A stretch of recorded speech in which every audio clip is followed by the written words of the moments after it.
Welcome back to Iraqi Dinar News, your go-to source for reliable updates on the evolving landscape of Iraq's and Vietnam's financial systems. As of the current date, in the USA, things are heating up across both the dinar and dong communities. A recent update from analyst Frank26 has sparked intense interest, with claims that new exchange rates are being internally discussed, tested, and even simulated behind closed doors. For those who've been watching this space for years, the latest developments might be the strongest indicators yet that big changes are on the horizon. Frank26, a well-known voice among currency watchers, has raised eyebrows with his recent claims. According to him, both the Iraqi dinar and Vietnamese dong are on the verge of major recalibrations. He's not just basing this on market speculation. He points to behind-the-scenes data coming out of large financial institutions and redemption centers. Frank suggests that staff at certain U.S. banks have already undergone training using elevated test rates, numbers far beyond the current market value. While unconfirmed, rates as high as $0.41 for the dinar and $0.02 for the dong have allegedly been part of those internal simulations. One crucial element in Frank's analysis is the role of redemption centers. These are specialized financial locations distinct from traditional banks.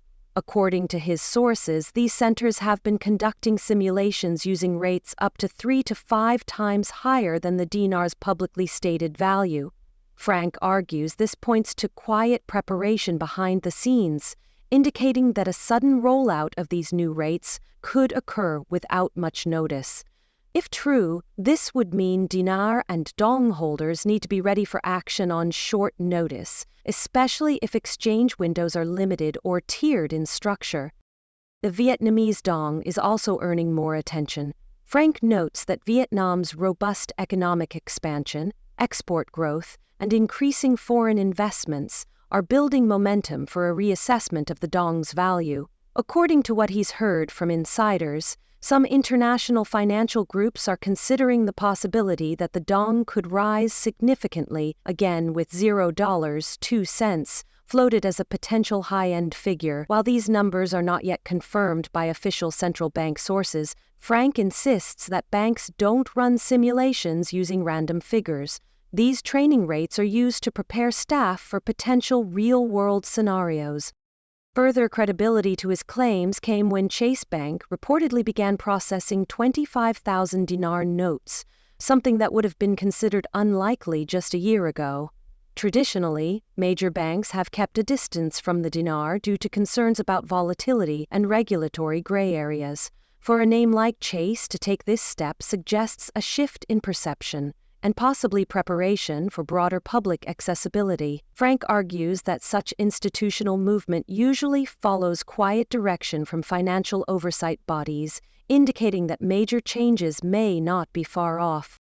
Meanwhile, Iraq's internal progress is lending weight to the idea of a revaluation. Prime Minister Mohammed Shia al-Sudani has publicly committed to strengthening Iraq's financial credibility. Under his leadership, banking reforms are being pushed forward, financial regulations have been tightened, and oil revenue collection has become more transparent. Frank believes this top-down commitment is a sign that Iraq is no longer treating currency reform as an afterthought. With support from international partners like the IMF and growing foreign investment, the dinar's foundation appears to be stabilizing. Frank also emphasized the importance of Iraq's Azarek initiative, a 2-month public education campaign designed to prepare citizens for currency changes. While some critics argue this process is too slow, Frank counters that such programs are vital. Teaching the public about financial processes, new denominations, and exchange protocols reduces confusion when a revaluation occurs. According to him, the timing of this education initiative isn't just logistical, it's strategic. Iraq is making sure its people are ready for a smoother transition, which could be an indicator that something is coming soon. Regarding numbers, Frank reiterated that test rates between $0.41 and $0.02 have reportedly been used internally. While these figures are not published by Iraq or Vietnam's central banks, they remain consistent across multiple sources he references. Frank explains that banks don't train employees with fantasy rates. If such simulations are taking place, it means financial leaders see those values as achievable, if not immediately, then at least over time once the market adjusts to open trading. With all these signals suggesting a shift, the most common question among investors is, why hasn't it happened yet? Frank believes the delay is deliberate. He explains that Iraq and Vietnam are carefully structuring their revaluation plans to ensure long-term success, not just a short-lived spike. Both countries are building out regulatory frameworks, improving banking systems, and working toward full compliance with international financial standards. According to Frank, the delay is not a setback, but rather part of a strategic rollout designed to maximize control and avoid chaos. This patient, methodical approach mirrors the behavior of other countries that have previously managed currency resets. Rushing into a revaluation could lead to unintended consequences such as market panic, foreign exploitation, or runaway inflation. Instead, Iraq and Vietnam are reportedly putting every safeguard in place. Frank likens it to a chess game. Every move is part of a broader strategy. When the timing is right, he believes, the final step will be taken, and it will be decisive. Frank's advice to investors is straightforward: be alert but not anxious. Many who bought IQD or VND years ago did so with dreams of instant wealth, but those who are most likely to benefit, he says, are the ones who stayed engaged, tracked developments, and remained prepared.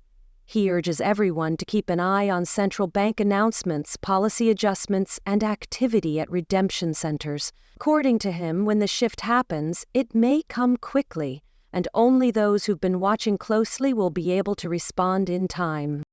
He also warned against misinformation, which is widespread in online spaces. Frank was firm in saying that those claiming to have inside dates or guaranteed timelines should be avoided. In his words, legitimate insiders never provide specific dates. Reevaluations don't get announced with countdowns or flashy press releases. They're executed quietly, often outside public view, and then made official after the fact. That's why he urges viewers to focus on those who understand macroeconomic patterns, rather than sensational headlines. Vietnam's trajectory also deserves attention. Frank remains optimistic about the dong's rise, suggesting it may even outpace the dinar if timing aligns. Vietnam's growing strength in manufacturing, its increasing independence from the US dollar, and strong partnerships with countries like South Korea and Japan all point toward an upward correction in the dong's valuation. He argues that this kind of growth is incompatible with an artificially weak currency, and that pressure is building to allow the market to reflect Vietnam's actual financial strength. For those waiting on a public move, Frank believes we are in a holding pattern, what he calls the calm before the storm. Redemption centers are reportedly staffed and ready. Training has been completed. Institutions are in position. What remains is for either Iraq or Vietnam to make a formal adjustment in their currency systems, which could happen with a simple rate change or a policy announcement that opens the door for wider trade. He encourages everyone to monitor updates from the Central Bank of Iraq and the State Bank of Vietnam. Key topics to watch include digital currency developments, trade agreements, international settlements, and fiscal reports. These can be early indicators that something is shifting behind the curtain.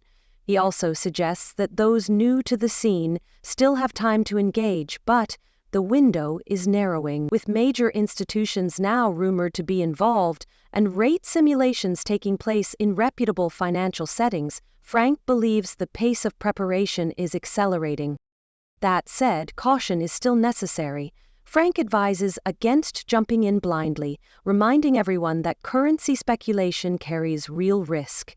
Anyone considering an investment now should do thorough research and speak with licensed professionals.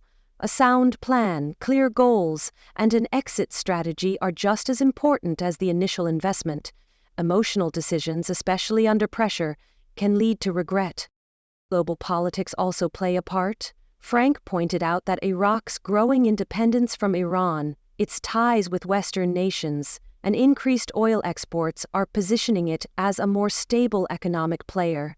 For Vietnam, involvement in regional trade pacts like the CPTPP adds further credibility and growth potential. As these nations continue to integrate with global financial systems, demand for their currencies could rise naturally. When that happens, the revaluation won't just be a possibility, it will be a necessity. Frank's final message was one of measured optimism. The signs are there. Training is done, infrastructure is improving, political leadership is engaging, and most importantly, institutions that once ignored the dinar and dong are now participating. Whether the revaluation begins next week, next quarter, or even next year, those who are informed, calm, and prepared will be in the best position to benefit. Emotional reactions won't help, but awareness and planning will. Thank you for staying with Iraqi Dinar News.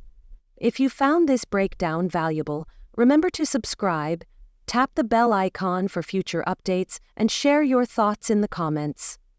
The dinar and dong stories are far from over, and as the next chapters unfold, we'll be here to cover every meaningful step.